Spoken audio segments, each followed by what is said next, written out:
Welcome to our program on Kardec Radio.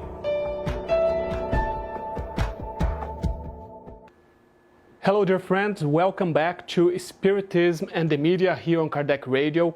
Today I'd like to bring a text from the spirit Nério Lúcio, channeled by Francisco Cândido Xavier. It is in the book Alvorada Cristã or Christian Dawn.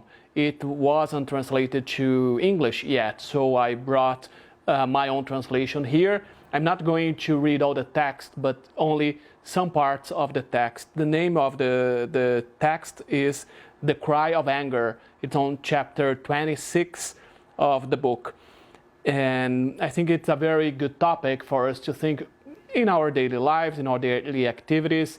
In this example, he's going to talk about this anger at home, but we can talk about this chain that we have many times when we are angry, when we shout, when we behave in a way that it wasn't the best way for us to behave, how it can affect others and how we can be affected by others' behaviors as well.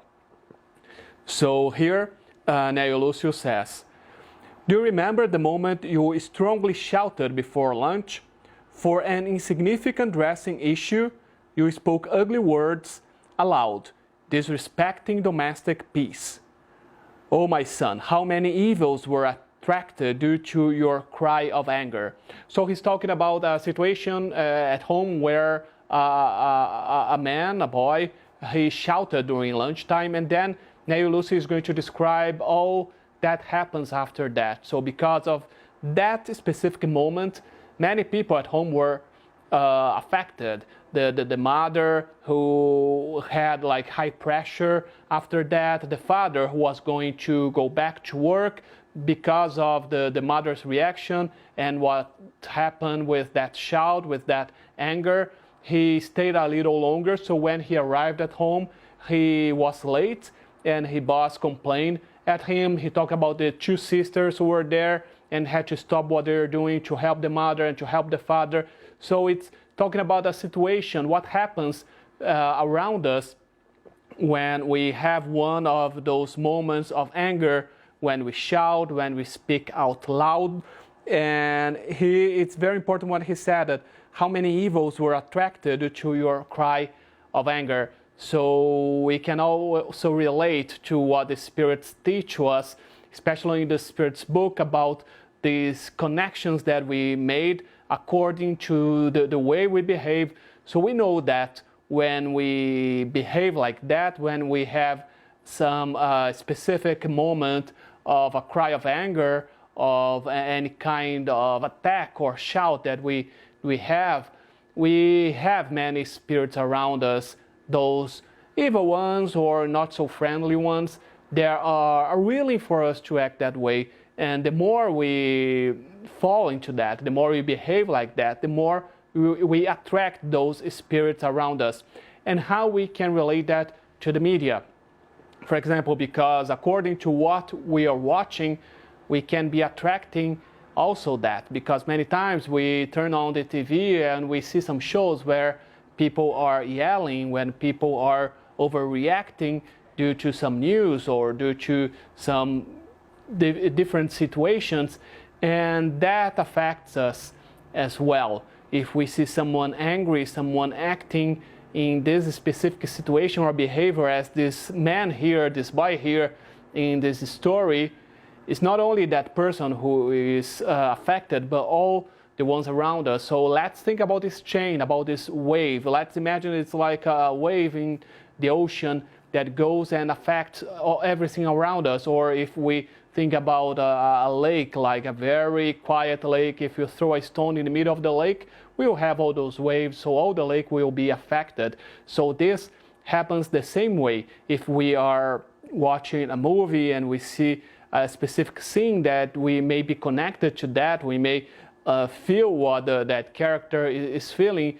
Many times we don't overreact that, but some of us, it may happen to us that we may feel that situation within ourselves. Maybe we can remember something that happened to us, we can relate in a specific situation.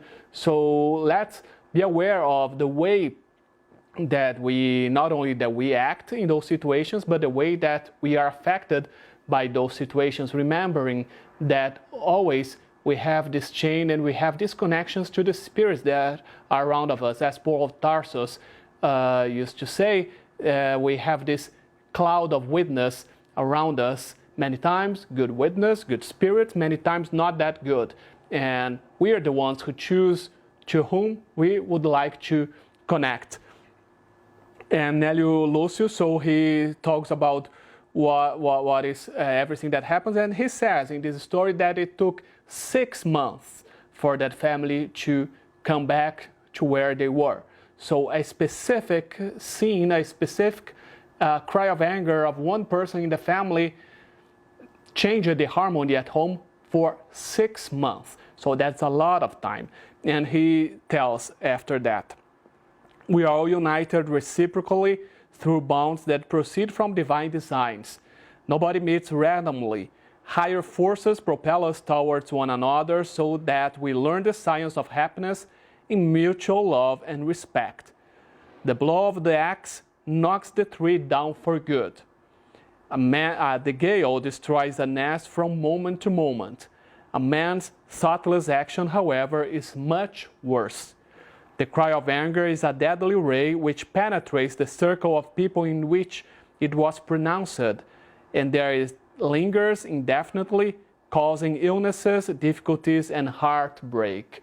So this that happened to us, so he compares to nature, whatever happens to nature, it has an effect as well, but whatever happened to us, it has maybe many times higher effect because it affects all this society around us, all those people who are connected to us, to these many bounds of love, to the many bounds of the reincarnation that we know. And so he gives the lesson here. Why don't you learn to speak and to be silent for the benefit of all? Help instead of complaining. Anger is a hellish force that distances us from divine peace. So help instead of complaining. And let's think how many situations, for example, when we go to social media to complain about our lives, to complain about something that we see in society, to complain about some people's behavior, or we go to a post and we comment complaining about someone or complaining about some situation. So many times we take our time, we waste our time complaining instead of helping. So Nélio Lúcio is asking us to change, to try to change that.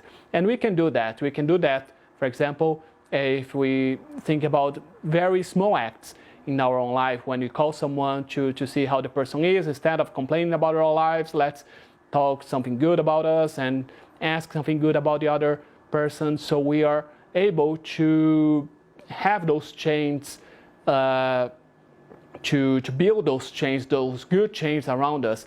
And as he said in the beginning about the law of attraction, the more good we do, the more good things we say, the more good things we attract to us as well. And then he finishes the lesson saying, the war itself, which exterminates millions of creatures, is but the poisonous wrath of some man that had spread for a long time, threatening the whole world.